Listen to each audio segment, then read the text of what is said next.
विवाहाची पवित्रता. कोल्हापूर जिल्ह्यातल्या हिरव्यागार डोंगरांनी वेढलेल्या एका छोट्याशा गावात अनिकेत नावाचा मुलगा राहत होता. साधं घर, आईवडील आणि छोटंसं शेत एवढंच त्याचं विश्व होतं.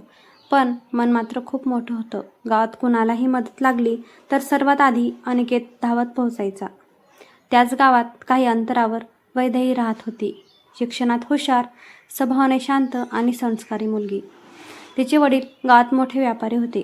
पैशाची कमतरता नव्हती, पण घरात शिस्त खूप होती. वैदेहीचं आयुष्य घर आणि कॉलेज एवढंच मर्यादित होतं. एका पावसाळी दिवशी गावातल्या नदीवरचा पूल तुटला होता. कॉलेज सुटल्यानंतर वैदेही घरी जाण्यासाठी उभी होती. जोरदार पाऊस पडत होता. तेवढ्यात अनिकेत तिथे आला.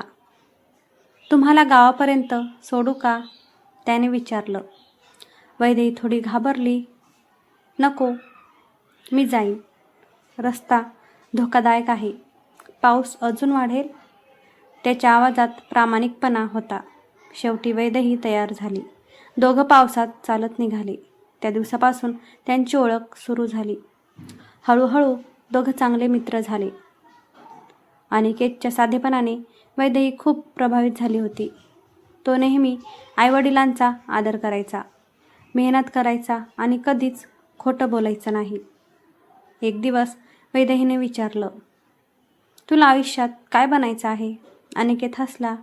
मोठा माणूस नाही, चांगला माणूस बनायचा आहे.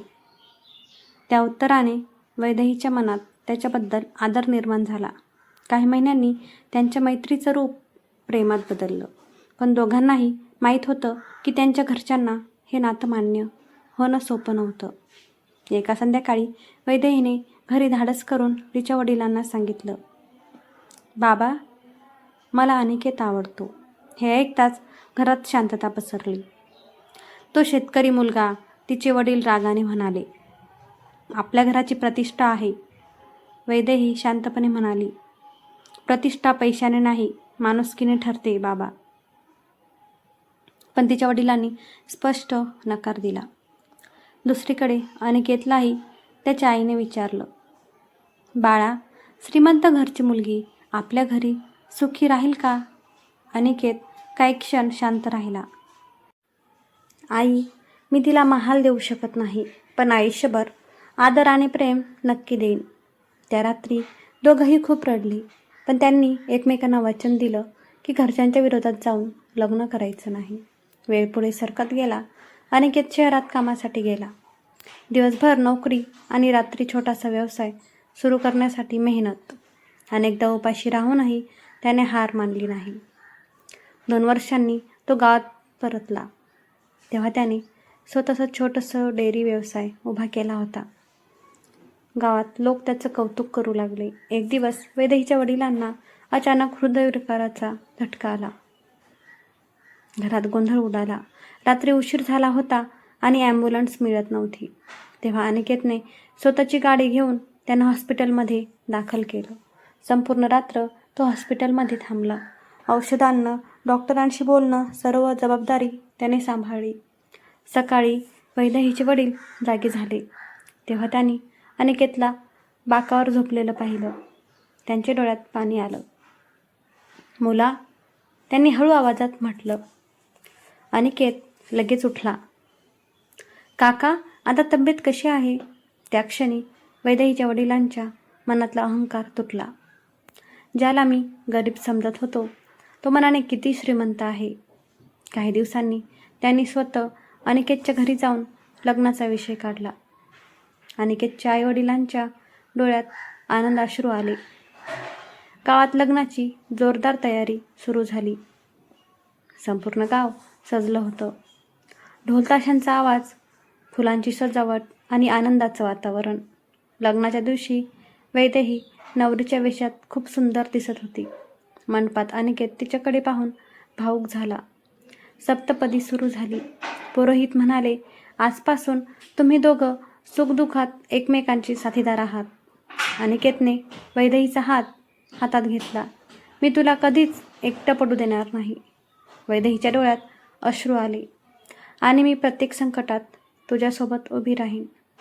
लग्नानंतर वैदेही मोठ्या घरातून छोट्या घरात आली. सुरुवातीला तिला अनेक अडचणी आल्या. स्वतः काम करणं, घर सांभाळणं, गावच्या वातावरणात राहणं, सगळं नवीन होतं.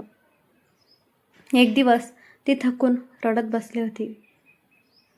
अनिकेतने तिच्याजवळ बसून विचारलं, काय झालं? मी प्रयत्न करते, पण मला भीती वाटते की मी चांगली सून बनू शकणार नाही. अनिकेत हसला. तुला कुणासाठी बदलायची गरज नाही. तू जशी आहेस तशीच खूप चांगली आहेस. त्या एका वाक्याने वैदेहीचं मन हलकं झालं.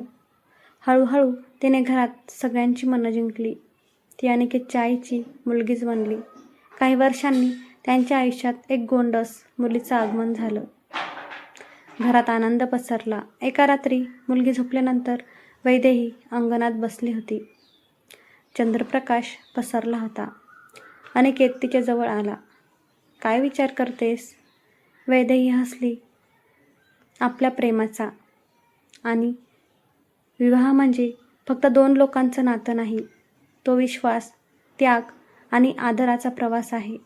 अनिकेत तिच्याकडे पाहत राहिला. काळ पुढे जात होता. संकटही आली. कधी व्यवसायात नुकसान, कधी घरात आजारपण, पण त्यांनी कधी एकमेकांचा हात सोडला नाही. एकदा अनिकेतचा व्यवसाय मोठ्या तोट्यात गेला. तो पूर्णपणे खचला होता. मी हरलो वैदेही, तो म्हणाला. वैदेहीने त्याचा हात धरला. आपण हरलो नाही, आपण सोबत आहोत. मग पुन्हा सुरुवात करू. त्या शब्दांनी अनिकेतला नवी ताकद मिळाली. दोघांनी पुन्हा मेहनत केली आणि काही वर्षात त्यांचा व्यवसाय पुन्हा उभा राहिला. गावात लोक त्यांच्या जोडीचं उदाहरण देऊ लागले. खरं नातं असंच असतं, जिथे प्रेमासोबत आदर असतो. एक दिवस त्यांच्या लग्नाला 25 वर्षे पूर्ण झाली. घरात छोटासा कार्यक्रम ठेवला होता. अनिकेतने सगळ्यांसमोर वैदेहीकडे पाहून म्हटलं, लोक म्हणतात लग्न 7 जन्माचं असतं, पण मला प्रत्येक जन्मात हीच पत्नी म्हणून हवी आहे. सगळ्यांच्या डोळ्यात पाणी आलं. वैदेही हसत म्हणाली, आणि मला प्रत्येक जन्मात हाच साथीदार. त्या रात्री दोघं अंगणात बसून जुन्या आठवणी काढत होते. त्यांच्या केसांमध्ये पांढरपणा आला होता, पण प्रेम अजूनही तितकंच होतं. कारण त्यांच्यासाठी विवाह हा फक्त एक सोहळा नव्हता, तो 2 आत्म्यांचा पवित्र संगम होता. कथा आवडल्यास नक्की कमेंट करा, लाईक, शेअर आणि सबस्क्राईब करा. धन्यवाद.